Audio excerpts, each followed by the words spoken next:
guys can move that bag if you need to. Just put it on the suitcase. Yep. My friend's grandpa was rich. He used to be a movie star. And we would get hundreds of dollars and go out every night to any and every rave in every area. Wow. Yep. That's how I became a DJ. Is there a new card now? There's a new card whenever you're ready. Okay. I guess I'm ready now, so. Don't take your phone away so Okay. you don't like Play with automatically it. start I playing do. it. I'm such a fiddler. She's not the widower now. I'm not the little The fiddler. I guess for me, I started DJing in like '96 or '97. I was really into like the San Francisco underground dance music scene, which was Yeah. like super thriving at that time. There were like raves like everywhere. You'd walk down Market Street. There were parties happening. There was like, you know, it was different back then. You had to like go to a map point and then. Yeah, you usually had to call a telephone number or something to even find the place. Yeah. You couldn't like show up at a venue. So, I don't know, I had like friends that were these big trance DJs like Mars and Mystery. Oh, I know them. They're awesome. Yeah. Yeah, they played a lot actually. Yeah. They were really inspiring, and after being around them, like I started like working on Heat Street at all those like crazy like rave stores, and I got hired at this place Housewares, which I worked for like 5 years I think, and just like working there, I was like picking up records, buying stuff, getting all like the stuff like the white labels, which were like awesome, and so yeah, I just started playing like a little bit here and there, and like actually like my first real gig was like playing at this giant massive Really? place called Home Base. That's awesome. Yeah, and they put me in between like all these big name DJs, and I was like playing right in the middle, and I got paid really well. It was really funny. I remember being like so nervous, my hands were shaking. And, like, Oh yeah, no question. That's and there was all these people, and I was like, I've only done this a few times. But yeah, that's like pretty much how I started, and that was drum and bass. I was playing like all the tech stuff back then, like Optical and Ed Rush. Yeah, you got the harder style Don for sure. and Roland and Tech Itch, and just like kind of like the techier stuff. I was really into that, and over the years, like I guess the natural progression is the music kept changing and the scene kept changing, and as I got older, you know, dubstep was just kind of like a natural progression for me because it had like a lot of the elements of drum and bass that I like, but then also, you know, it had this whole other vibe and kind of like social network that came with it, which was really cool. And yeah, so that's pretty much for me. It was just like it's been a natural progression always since I was young, like picking up DJing in like, you know, my teenage years. Yeah, because all the music used to be blended together anyways. There wasn't really any separation. And it's kind of going back to that now, like with dubstep, there's so many different styles, and like, you know, there's like that really hard like bro step stuff, but then there's you know, the glitched out LA Bro Steps Yeah. Session Bear. Yeah. So I got sidetracked for a second. Sorry. It's okay. No, it's good. I like Love Step. Yeah, love step. There's just so many different styles of dubstep, which so it kind of appeals to like such a wide, you know, spectrum of people. It's pretty Where would amazing. you like to like? Where would you want it to see it go? You know, like because I just like that dirty, filthy stuff. That's I mean, honestly, I really like where it is right now. It's pretty epic. There's so many different types of parties. There's little teeny tiny clubs. There's undergrounds. There's big giant massives. There's concert style events. And I think it's been a while since a genre of dance music has really like taken over like that. Like there's, you know, I've been DJing since '97, so I've seen like tons of different styles like come up, like two step before. Dubstep was really popular, but two-step never gained the popularity and notoriety Not here, at least. that dubstep has, especially like commercially. You know, you see people like Snoop Dogg, you know, making dubstep tunes, and that didn't really happen with a lot of other forms of dance music. So it's pretty awesome to see like how the music sort of taken off in a way that wasn't probably expected by the first people that were producing it. No, not at all. So that's my answer. Okay. Nice. In a nutshell. Good job. Sweet. Lowest drops. Wow. Remington. What was the question again, good? Yeah, I can definitely work out that question. Yeah, that's a good question. I started getting interested in DJing when I was about 15. I started going to all ages dance parties and was just super into it, like dancing for like 12 hours, like 9 p.m. to 6 a.m., like just fucking going for it. And so from like age 15 to like, 18 or 19 or 20, I was definitely fully into like the dancing of it and like the shamanic nature of like going out there and experiencing like the whole community being together, with the one drum beat of like, the sound. And it was just like, it blew my mind every time I went to a party every weekend. I was like, yes, this is what we're doing. This is what, we need to be doing this all the time. And I just like totally, went deep with it. And then I definitely like started getting to that point where I was like, I want to be that person that's like creating that experience for people. So the tables definitely needed to switch up for me because I had such amazing appreciation for good DJs and for like the right selection and really being that channel of like, this is how people need to flow right now together, so it became a really deep like I felt really just inspired by the whole movement of like having community and coming together and dancing and music and understanding how powerful, and how much of a unique experience it is to be a DJ. So I definitely like was fascinated with it. So by the time, I was like 21, right before I turned 21, I moved down to the Bay from like Bellingham, Washington, which is near Seattle. And I definitely, when I came down here, the universe was like, you need to become a DJ down here, like, just do it, just make it happen. And so I, on my 22nd birthday, I co-produced a show at 111 Minute in San Francisco, and I did my first DJ set there. And it was like totally mind-blowing, just feeling the impact that I could have on people in 1 hour, But that was when the Goddess Swamp came out and was like, this is actually the true mission, is delivering the Goddess Swamp. And during my first DJ set, there was like all these freaking goddesses out in the front zone. It was like totally stirring it up, and it was like, that's where it was at. Yeah, exactly. Stirring the cauldron.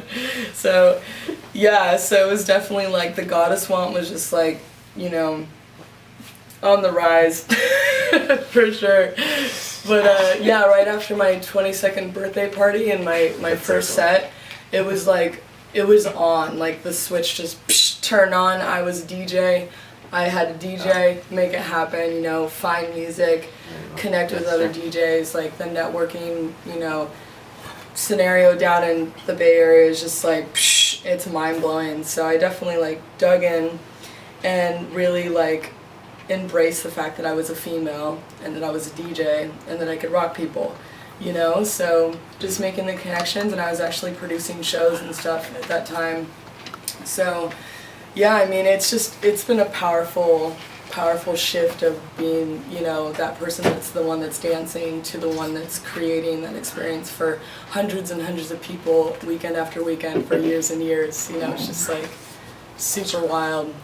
But yeah, and I mean, diving into like the types of music is a really powerful thing for me, because I've always been really into a lot of different types of genres, like ranging from like basement jacks to like Nine Inch Nails to like, stuff that was like William Orbit, like super flowy, stuff, to like really hardcore, crunchy shit. And I love just like the concept of like melting those two together and creating that like super intense shamanic like drum beat that was like really hard, but like with super flowy, beautiful, stuff on top. So that was definitely like my goal, my focus was to create that like really unique fusion, in my DJ sets. And when I first started, I actually was like, down-tempo crunk womp, this is the stuff that I'm playing, and then when I started hearing dubstep, I was like, fuck that shit, like, I need to be doing the hard stuff, because like, it's time for us to get down right now. So I totally switched over like super hard bass music, like, and it wasn't dubstep, it was bass music, and it was future bass, and it was like the wobble and the womp, you know, and I just decided to stick with Goddess Womp because a lot of people have such intense, like, you know, weird, I don't know, weird attachments and weird things with like the word dubstep, you know, and like have weird judgments against it. So it's like, whatever. I play Goddess Womp, like, you know. So I don't know, but it's been fucking epic. They're dub. The years and years. Dubstep or whatever. But yeah, that's what I got for that question. Do either of you have like a musical background actually? Like, did you come from like, you know, do you like play guitar or, you know? I used to take 2 tape decks together and then a third one, and I would play 2 Right. songs on my tape deck. I was going to record them when I was like Nice. young, and Really? I couldn't, my parents wouldn't buy me music, so I would That's the make poor my own kid's mixtapes. karaoke machine. Yeah. That's No, really no cool. offense. I did too. I played piano for a little while, but I was never really Ah, very it's good. tough. I play It's- keyboards it's now. I've Okay. gotten a lot better Yeah, over me the too. years. And making my own music and stuff now. Yeah. Doing my own productions. I'm only now feeling comfortable like playing the stuff out that I make. Oh, really? Does it? Because I know sometimes when I do like new songs, I kind of actually get an emotional reaction inside, like after, you know, when I'm playing it, like, you know, 'cause you don't realize, you know. I was really emotionally attached to the first music I made, and I was like, Yeah. this is the things inside of me. It means so much. And now I've gotten less like attached, I think, and less self-conscious. Just like super stoked on the music, so Yeah. yeah. I'm super self-conscious of my original productions, but it's been interesting. I get really emotionally attached to like certain music that I make, and I'm like, no one can hear this but me. It's my symphony that I've made for myself. Yeah, yeah. I'm deep and emotional. That's what I say to myself anyway. Is dubstep both of your favorite genre? Because I mean, I've spun everything. I mean, for dance music, yes. Right now, at this point in time, What it is was my like the favorite. progression, like where you came from, like what? Because I started out happy hardcore to drum and bass. Dubstep I only really got into because it's popular. Honestly, that's why I started spinning it. But I actually started to like it So, once I started to spin it, Yeah. and then I was like, oh, I actually do like this. I started playing drum and bass, and like the way that like I started getting into dubstep was the drum and bass scene was definitely dying out in San Francisco. Oh, it's dead. Yeah, it's I'm dead. like a DJ by heart, so I didn't want to just like quit DJing just because the style of music that I played the most Yeah. was like, Exactly. you know, fading out. And with dubstep, like it was weird because people just started sending me dubs. Like I had friends in the UK and every like, you know, drum and bass producers that were like, oh, check out like these new tunes. And Yeah, yeah. so like Send Ultraviolet, you new dubba. yeah, so I started playing that, and I was like, I mean, I don't want to like say too much, but I'm pretty sure I threw the first like underground dubstep party in San Francisco. Yeah, I'm almost positive I did. Nice. Yeah, the Red Line parties, we were like some of the first people to like really like push dubstep in San Francisco, and I threw the first official dubstep camp at Burning Man like a couple of years ago, and we did stateside dubstep that was all dubstep at Burning Man, and that hadn't happened before. And Yeah. like since then, now Burning Man is like And now all Burning Man dubstep. sells out. Yeah, I don't want to like super claim like I was the first because maybe there was a little teeny tiny underground that happened before us, but we were like we did the first like big underground with hundreds of people that like sold out, and people were like, oh, you can't do that, and like some of the boy DJs that will remain nameless were like, girls can't throw a big ass party like that, and Yeah, right. we threw it and we sold it out by 10 p.m. It was fucking sold out. We had Headhunter, DJ G, I think like Noah D actually like came and played. Noah D. Yeah, he showed up. I played Cozy, Sam Supa. It was like pretty all the OGs in San Nice. Francisco. Yeah. Yeah. How did you guys meet and start doing shows together? I saw her roaming out on the dance floor, and I was like, I need to be her friend. Ditto. That's perfect. That's fucking I was like, perfect. who's that sexy Yeah. DJ? Like, I'm Actually, friends with her. yeah, I remember seeing her on Facebook for a while, and I was like, oh man, she's like that fucking awesome dubstep DJ is holding it down, and I was like this little like, you know, little female dubstep DJ or whatever was like, oh my gosh, who's that girl? That's what I thought about you. I was like, oh, that's that girl that plays all those crazy parties. That's the tattoos and the purple hair. Who's that? And the foxtail. In the Foxtail. Yeah. And then I had to go romance her. Ow. Yeah, it's been awesome. I mean, we've been teaming up and throwing shows together for the last like, I don't know, it's been like 6 months Or maybe longer. When did we almost- start Eternal One? I don't know. January 1st. It's been Yeah. almost a year. Yeah. Yeah. Is that a monthly Time or flies. bi-weekly? Yeah, it's a or monthly we do Nice. together. Yep. Where's it at again? Surrey Francisco. Eternal. It's on 6th Street in San Francisco. What's The Showdown. What's the club called? The Showdown. Showdown. It's Okay. small, but it's on a Tuesday, so it's like the perfect size. Nice. Yeah.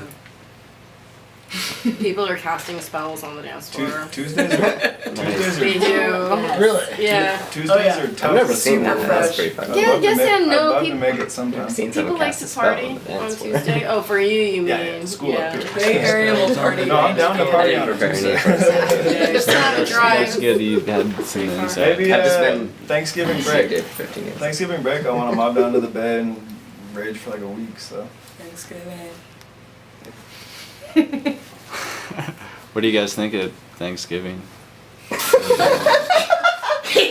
Nice. I eat too much on Thanksgiving. really, What do Are you you think of vegan? Boxing I like to- Day? I like I to love eat Boxing with Day. my family on Thanksgiving, and we sit around That and we is play a with the real dogs and question. watch weird 80s movies and listen to my stepdad talk about like reggae. war and stuff. stories.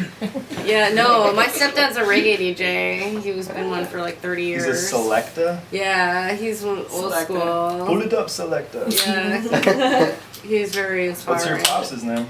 He goes by Tom T. Tom T. Yeah, I won't pretend to know. he's got a whole room just filled with like Bob Marley memorabilia. Nice. He's feeling it. And Does just he all does CDs. he just DJ or does he like buy dub plates and shit? He used to buy the dub plates, So I he guess, has, back does he in have the some day. sick old dub plates? He does, and he's got Ah. all the Mm. every old everything you could ever imagine. He's For got sure. his little DJ setup. And I went it's to awesome. Sierra Nevada last year and saw like Stone Love and David Rodigan, like basically You the guys two are good. biggest fucking